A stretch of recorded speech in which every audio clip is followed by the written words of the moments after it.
not expect anything else. Okay? Yeah, thanks for having me here, Alan. Beautiful city. You guys are really lucky to live here. So are we in Sydney. But anyway, so I do work for the CSIRT in Salesforce. The really long team name that Alan is not capable of remembering is the Adaptive Research and Enhancement Analysis. Basically what that means is we're a little bit cooler than in Salesforce. What happens is stuff comes up that needs a bit more analysis, a bit more looking into, and that's when it's sort of our way. We're looking to really grab stuff, extract it out of it, and give it back to the source. I know we don't have a lot of time. There's a lot of stuff that I want to cover. Most of it is just demos, so excuse me for lack of interesting slides. There are not many, but I think you enjoy the demos anyway. I'll start off with a little story that will help you understand what this talk is, what sort of audience this talk is to be made for, and give you a bit of an idea. So I work in Sydney, as Alan told you, in Australia, and our office is in the main city. So right in the bang middle of the city, there's our office. What Australians do a lot of in Sydney is during lunchtime, they go off to run. Kind of weird for many people, but that's what we do, right? So I'm one of them. I go for a run as well. You can tell how fit I am, right? I try. So there was this one particular day, and went for a run, came back, and in our building, in the basement, there's a parking. In the parking, we've got facilities to have a quick shower, you know, to get back into work. So a lot of people go run, come back, get a quick shower, get ready, come back, and take a lift all the way up. So we came back, and we're just standing outside the lift, and you know, press the lift and keep waiting. Nothing happens. People start gathering around, and everyone does that. Nothing happens. There's more people. Now there's a little group. And everyone's thinking it, but no one's saying it, but this one dude just sort of goes, I think it's broken. And everyone goes, yeah, it's broken, right? And everyone just wanders off into these different directions, trying to get out of the parking lot. And I think it's like 5 floors under. And I think no one was able to get out of there, because no one had ever done it. It's a huge parking lot, right? People just wandered off, got lost. Me too, right? I think I tried for like at least 20 minutes trying to get out of there. End up in a dead end, go down. Until I saw this dude, the janitor, and he had his stuff and he was going off. I'm sorry, mate, I just want to get out. And he's like, oh, sure, mate, just take that exit there and it's the signs. And I was like, that's it? Alright, go off. Sure enough, that was the one place I didn't look into, right? Tried everything else. Why am I telling you that? There's a reason behind it. The reason is a lot of times in research, when you're starting off, right? Junior analysts who are interested in researching certain bits, try. But a lot of times we don't know where to look. And I think that's a bit of a problem when you're starting out, especially when you're learning. This story, the moral of that story is, you just need someone to show you a little tiny bit. Go that way. And when you go that way, you end up there and you see, oh, there's a sign. Follow that sign, right? Oh, there's another sign. You're not stuck anymore, right? You're moving forward. And that's very important. Because when you're trying to go into, in my case, malware, you get stuck. You're like, I'm not getting anywhere.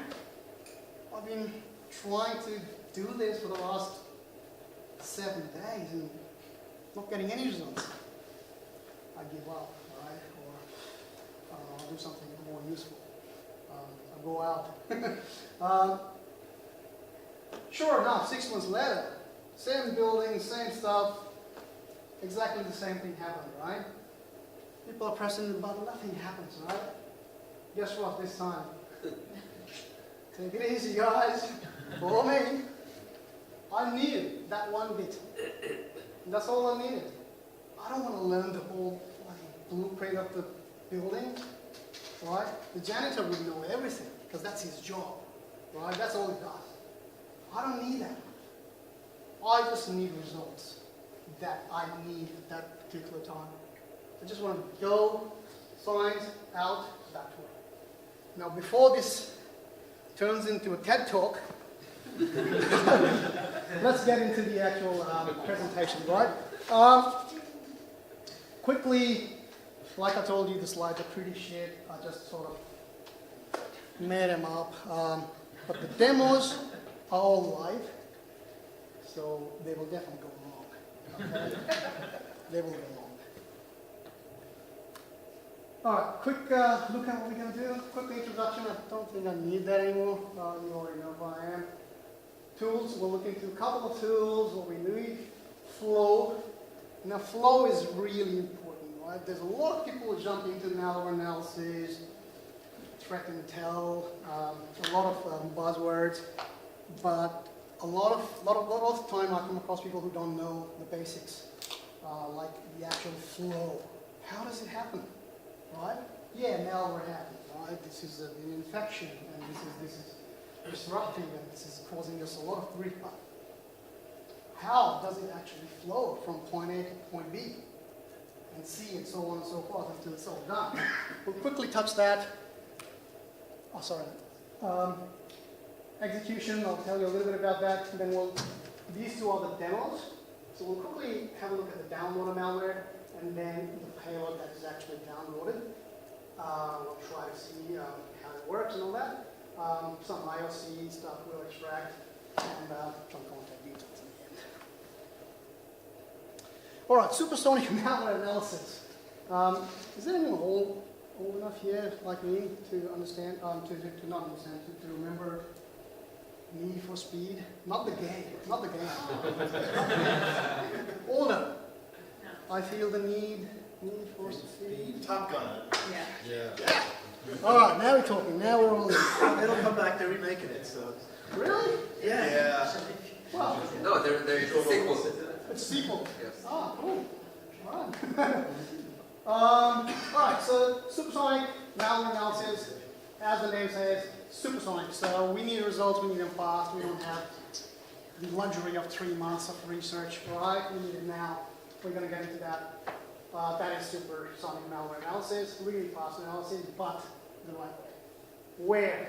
Where should SMA take place? Pretty much everywhere. Depends, right? Depends on what you're really after. Do you work in a SOC where you're looking at dashboards and screens all day and oh, that looks interesting. There you go, reverse engineering team. Oh, that looks interesting. There you go, response team. No. That looks interesting. I'm going to look into it really fast. I'm going to grab results and I'm going to pass all these results to the right teams. Okay? That's where it should take place. Who needs SMS skills? A lot of people. Okay. Seriously, who needs these skills? Definitely analysts, SOC analysts, research people who are just starting out, just so they can actually get results. Just a little bit.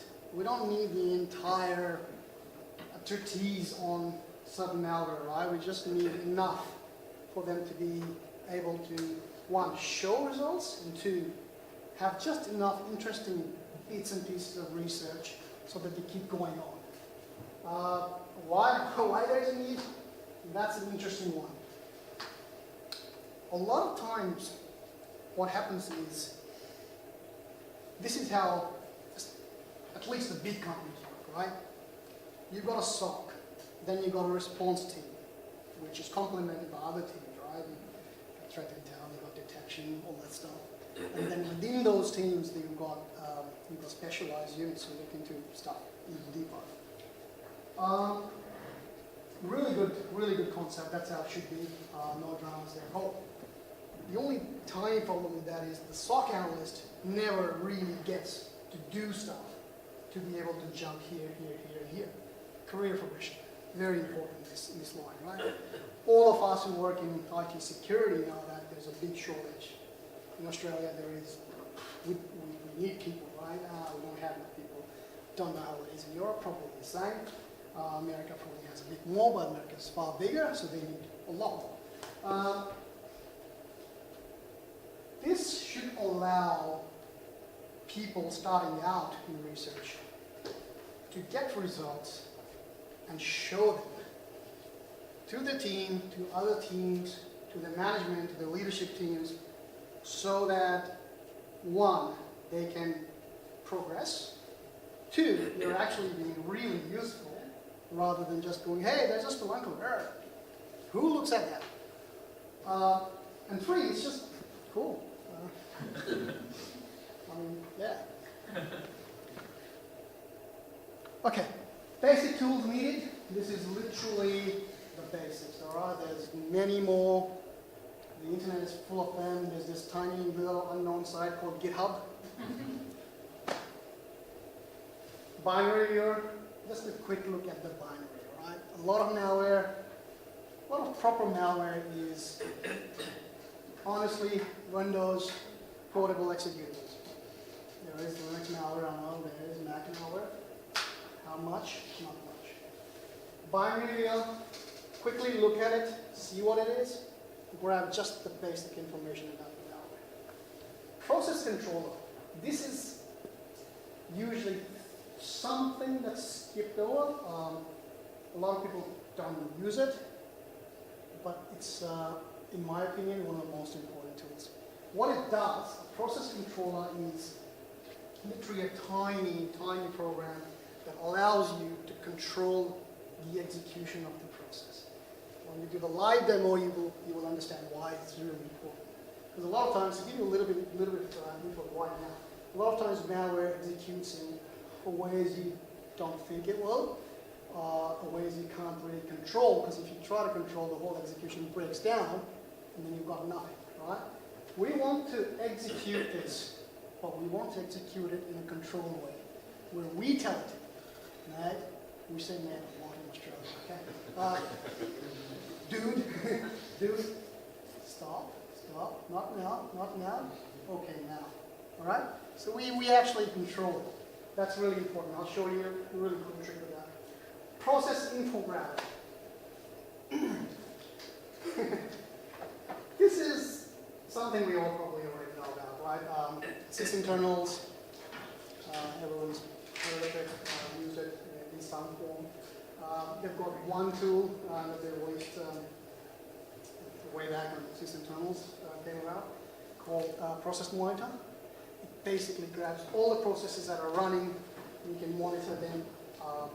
You've got a process, another tool called Process Hacker, which is slightly better functionality. I'll show you that as well. You can use that to grab information dynamically from the processes that are running on the system, malware in this case. Debugger, that's literally just a debugger. We'll see all of these tools in action in a sec. Campaign flow, this is the one that I was talking about earlier. These 4 stages are really important in any malicious campaign, right? Infection vector. We've all seen that email, right? Invoice, bill, whatever it is in France nowadays, right? Pay this bill or whatever. Open this attachment and see.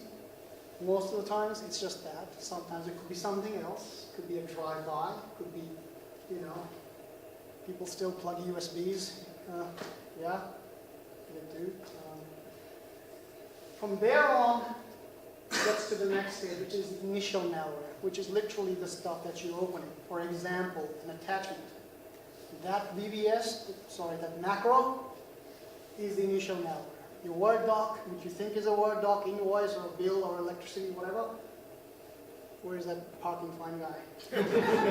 Parking fines, yeah, that's big enough. In Australia, that's a big thing, right? So you get an email saying, hey, you have a parking fine, open this attachment. Court summons is my favorite. Sorry? The court summons is my favorite. Court summons, they dropped off for, I don't know what. Court summons used to be huge, right? Tax time, when tax time comes around in Australia, I think it's the same everywhere. Lots of, hey, your tax return, whatever. That's the initial malware. You execute it, you open it, and you go like, whoa, where is it? There's nothing in there. There is a lot of stuff in there. It's just you don't see. That gets executed in the background, which is the actual downloading process of the malicious payload. You also see that in the final stage. There's a lot of stages in between, but this is the basics. C2 obviously is the core control center. Once this has executed successfully on your machine, it connects back to the C2, and there's the guy.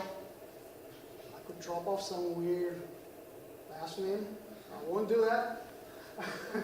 But yeah, that's a guy sitting there controlling, okay, now I'm going to start putting bits and pieces, money, banking details, whatever, banking sessions out from there. That's the campaign flow. It's really important to understand. Why it's important is when you're in the business of protecting an organization, you need to understand where you need to put the blocks in, right? You've got security here, which doesn't work, right? That's how you get the email. Once you've got the email, you can put a block here, right? That's not going to do anything. If your company's got 5,000 people, 20,000 people, in my case, 30,000 people, there's more than one email that went out, right? Thousands. And if you're blocking one of these URLs and sitting back, done, job done, let's go home. No, that's not going to help you at all. There's thousands of others, right? Which will go through and someone will click on it and someone will go, oh, attachment, yeah, let's open it. And you will have a problem, right? You don't block it here. This is where you grow, right? And for that, you need SMA, Supersonic Malware Analysis, or else you won't get the C2. And even here, there's multiple C2s. There's not just one. Every sample has got heaps, many. If I say something was really Australian, even though it's English, and you don't get it, just let me know. I know it's English, but it's not really English. So yeah, this is where we need to block it. And that's why you need to understand the flow. Once you understand the flow, you can explain it to people, right? You can say, no. This is how it works. Mr. Email protection guy? No. Mr. Endpoint protection guy? No. Mr. Server-side guy, protection guy? No. Here, we need to block all of these. If you don't do that, you're, if it was Australia, I would have said something really bad. But since we're in classic, really beautiful town of, city of Bordeaux, I'll just say you're owned. You should come to Australia, really. I mean, It's too dangerous. yeah. We do conferences in a very different way. The language is very colorful. That's just a diagram of what I just talked about, right? Fish, in this case, example. Fish. Interesting fact, my name is Vish, not fish. Okay? This comes in, VBS executes a macro, goes to the gate, some people call it landing, some people call it gates, same shit. Grab the payload onto your endpoint, execution, C2, bang, bang, bang, done. Story is over. Okay. Downloader does this. Runs wscript, again an example, right? Runs PowerShell, grabs and executes. Okay? You should really block PowerShell reaching out to the internet. Okay? Your receptionist doesn't need PowerShell. Trust me.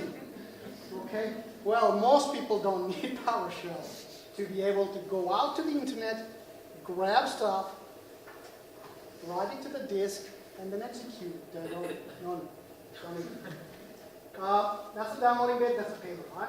Execute, once it's already downloaded, it runs the functions, connects to the C2, and then continues executing more. And depends on the malware, what it's been designed to do. All right, live demo.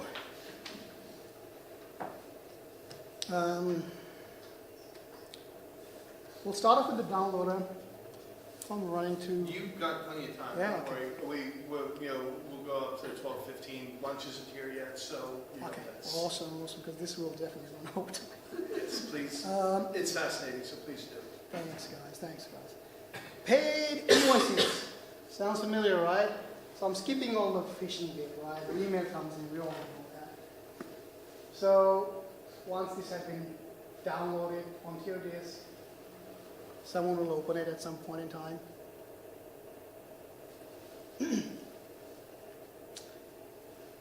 Familiar, right? You've all seen it. I'm sure you've all seen it. My mother has seen it. It's that prevalent. So this, you see this little bit here, enable content?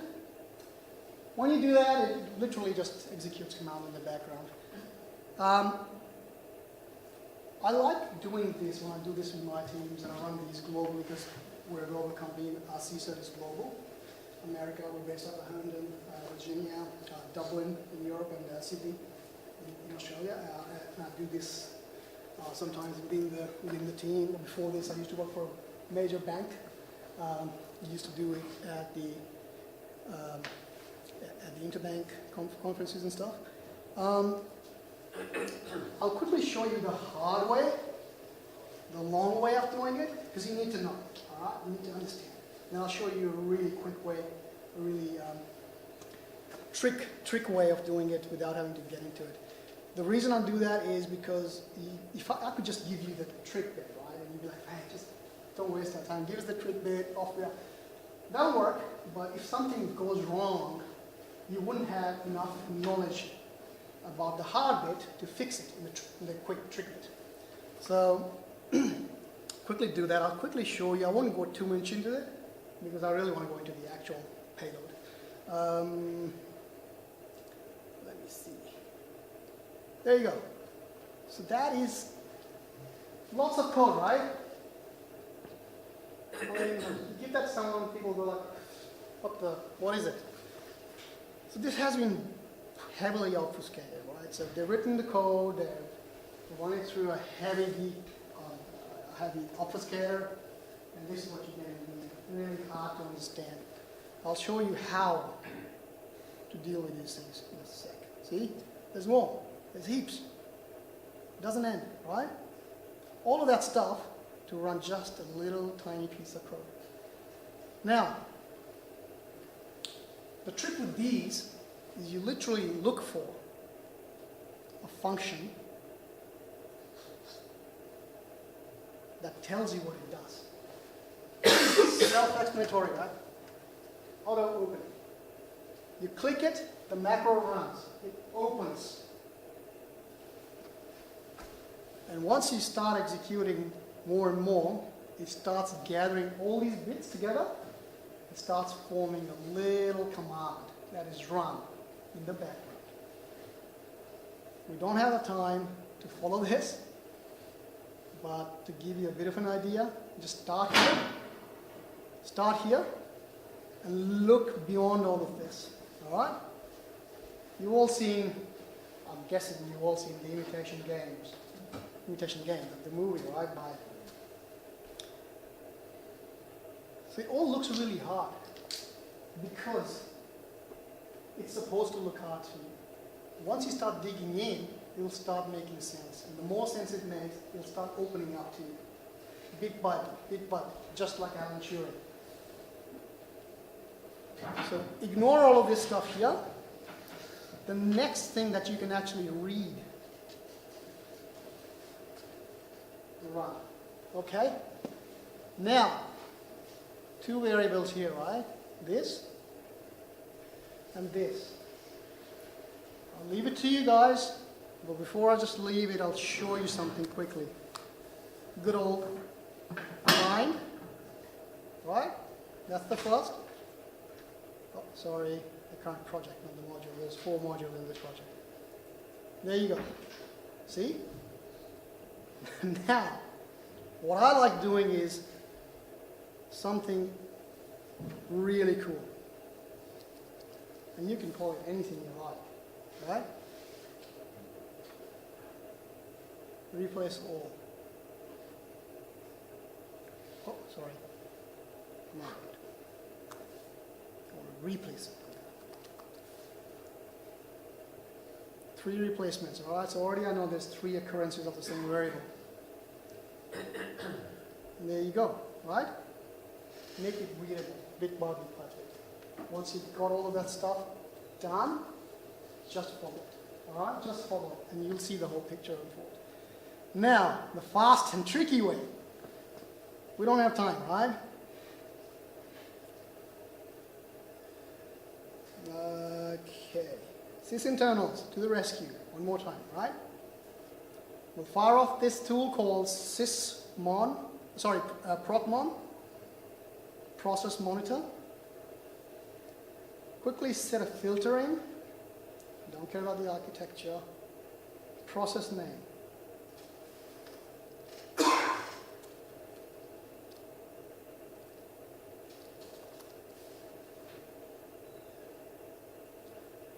If the process name is PowerShell, actually, let me do the whole thing. And the operation is what we're after. Where is operation? Yeah. Process start. Add it, apply it. Okay? Now hopefully it's done the trick. Now we're going to close this bit, go back here. For the purpose of this lab, if you look down there, I've disconnected the internet because I don't actually want it to go out. We can have it, right?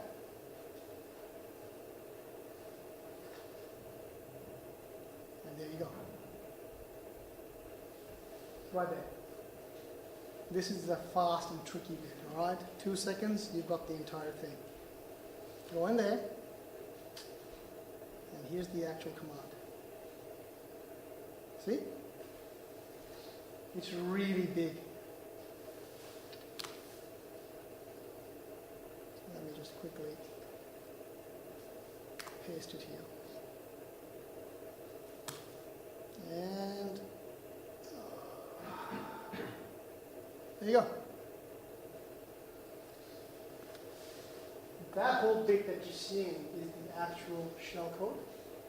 The only difference is it has been encrypted. And these guys have actually gone all the way, right? This is AES 256-bit encryption. Top quality. I picked this one in particular for this demo because it's the best. There's a lot of similar malware that just obfuscate the whole thing a little bit. It's easy. You can actually read the C